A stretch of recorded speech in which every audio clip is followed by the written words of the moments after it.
Well, there we are. Bug on that chassis over here. Nathan. It's off finally. Your body's off. Hi guys, I'm Sam. And I'm Nick. And we're gonna try to pull the body off this Bug. I'm nursing a hurt shoulder from a little spill on my mountain bike. I went for a whip to the right and the landing went down to the left. And I went down to the left eventually. Almost hit a tree and decided to dive off and pop my shoulder out of place. So it's going to be interesting to see if a 13-year-old and a injured 47-year-old, altogether we're 60, so if you divide that in half and give us 30, two 30-year-olds, not really, can lift this Bug body up and off, but we got to use our heads more than our muscles, and we'll figure this thing out. It's warm in here. If you can't tell, we're sweating, and it's 105 degrees in here. So a lot of this is going to be just kind of time lapse. Sorry. I've got a big swamp cooler that's going to be blowing through here trying to keep us cool. It makes a lot of noise and isn't exactly the best for audio quality. We'll turn that off, bring you guys in for any of the big stuff that we encounter along the way, but with that, Nathan's already pulled the seats out obviously, and now it's time to start pulling this thing apart and see if we can get the body separated from the chassis so we can get to work on all the work on the chassis. Let's see how it goes. All right, Nathan, what have you got done so far? I've pretty much unbolted everything from here back on the body. It's just now we just need What bolts are those? What? You have the 2 bolts under there? Yeah, 4 bolts under there and then 18 per bolts side. Yeah. Per side. 2 there, 2 there, 9 here, there, 9 there, 2 there, and then 2 there. 2 there, although we had to put that one back in to get the car moved from over there to over here. 2 over there, 1 there, 1 on the other side. You want to get that ground out. We've got to pull the fuel tank out. Oh, Nathan, you want to shut off the water on the swamp cooler? Yeah. And then we can turn on the swamp cooler and really get to work on this. We've got the fuel tank out. Got to pull that bolt, that bolt, that bolt, that bolt. I disconnected the wiring from our master cylinder. Pulled those wires back up. Disconnected all of our turn signal wiring. So these guys can hang out with the bumper. Body's clear there, and then there.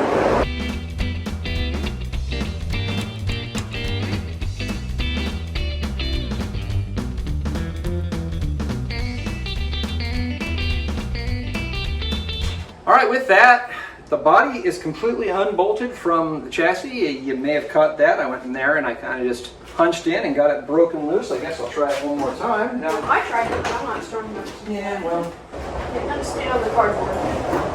Yep, it's Free. Oh, I gotta disconnect this wire to the starter. There we go. here. So now we can. We just pull the shifter out. Oh yeah. Oh yeah.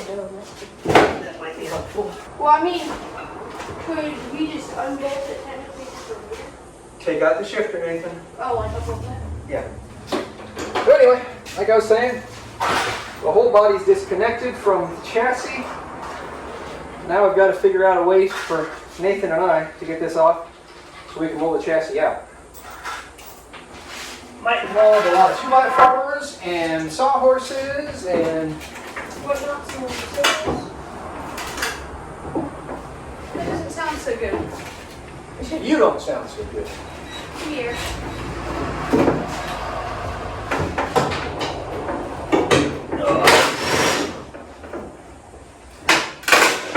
Wow. There goes the shifter. Apparently that's 2x4 is not very strong. Yeah, totally. That's old. It's a lot of weak.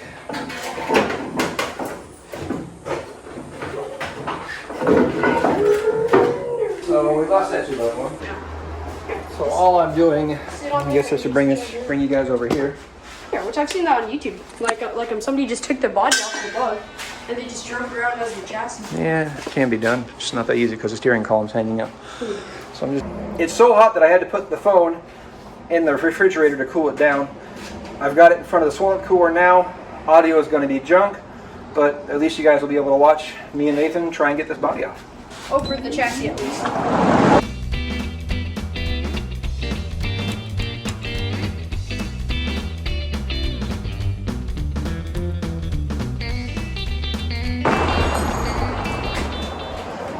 You guys probably can't see it on this side, but Nathan forgot a bolt on that side, so here I am trying to lift the body up, and it keeps on getting stuck at that front right corner. I'm like, what the heck? So I feel underneath as I'm trying to jack up that front right corner of the body, and the floor pan comes up with it. That's probably because there's a bolt still in place. We'll get that taken care of, and we'll keep on keeping on.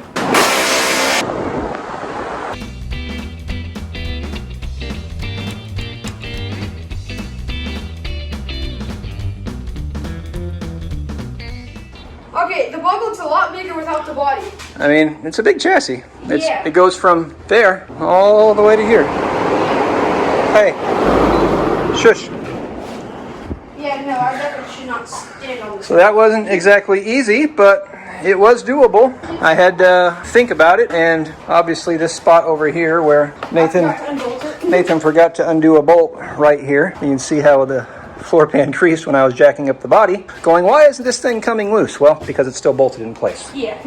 You forgot a bolt, Nathan. Yeah, well, because the chassis over there, see how it's like all bent in? I Yeah. had to unbend it, and then to get the other ones out, and then I just You didn't completely see missed that one. Yeah. Yep. There we go. Honestly, I should have taken some measurements for my subframe from here and out and around and to the height of here, but I guess when I have more assistance, maybe we can throw the body on and off and whatnot when we actually have the steel. But in the meantime, your floor pan repair, Nathan, it's got to go bye-bye, along with the entire floor pan. Yeah. So that's okay. I don't know how easily I can flip this thing on its side to make life easy to cut. We'll see how that goes. Also, I want to relocate these calipers and see if I can't possibly make these parking brake cables work to actually give us a parking brake equipped rear brake system. I think that would be pretty nice. What's that? Parking brakes? No, it's a ball up here. That's the heater control knob from right there. Oh, yeah. So you can slap that And back also on, although the poor we're gonna get rid of those because we don't need no stinking heater control levers. Whew.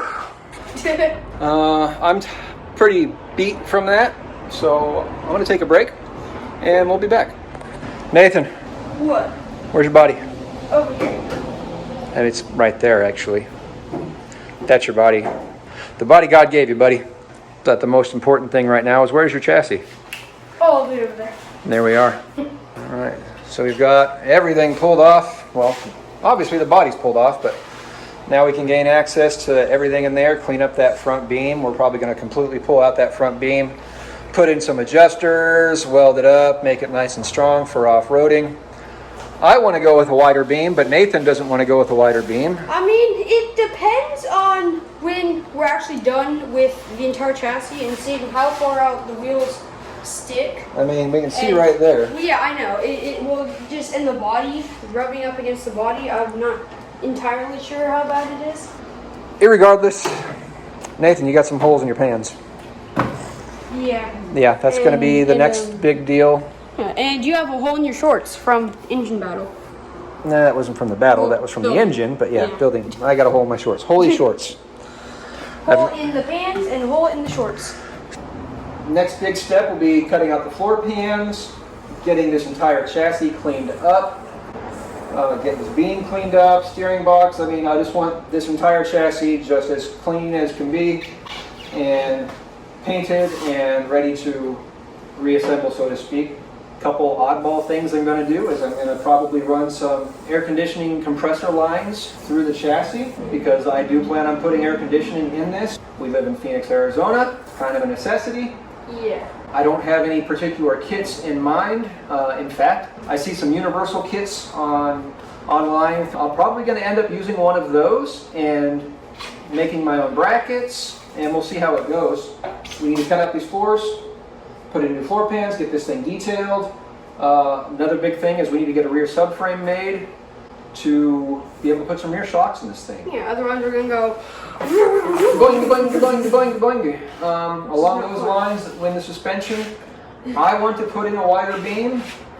Ideally, I want to widen this stock ball joint beam. A lot of off-roaders are going, why bother with the ball joint beam? Well, we've already proven that we've got like 7 inches of plus of travel out of these thin arms. The ball joints both point the same direction. It's a plenty strong front end. Is it as capable as a link pin front end? No, but it's still plenty good for most general off-roading. We're not racing. We can still go out and have fun. It's plenty capable, but I want to get the front and rear track the same width. Yeah.